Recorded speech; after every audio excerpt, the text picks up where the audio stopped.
sklopu Time to Move kampanje 2017. srednjoškolci i srednjoškolke iz Srednje škole Bedekovčina uz potporu mreže udruga Zagor kao RDS multiplikatora i Bedekovčanske udruge mladih proveli su niz aktivnosti koji su doprinijeli bolje kvaliteti slobodnog vremena koje koriste mladi u ovoj školi.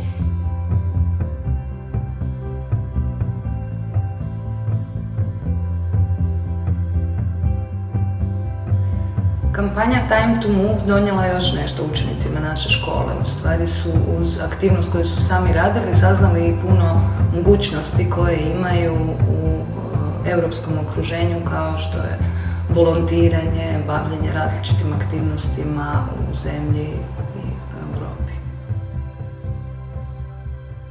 Pa znači prvo smo imali te sve konferencije i sve su to određivali što je mladima potrebno. Bilo je zanimljivo, imali smo radionice, čistili smo prostoriju, uređivali, družili smo se zajedno.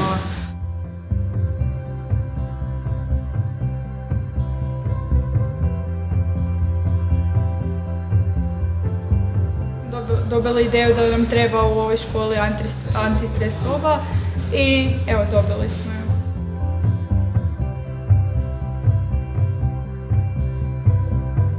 Drago mi je kad sam se priključila, sviđa mi se ova soba i ponovila bi opet i ostala priključena.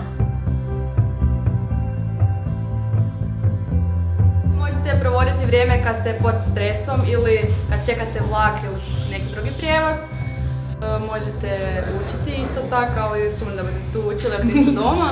Pravila, nema do razbijanja i baš tako nemojte biti zločesti i uživajte tu. Iskoristite ovu sobu najbolje što možete.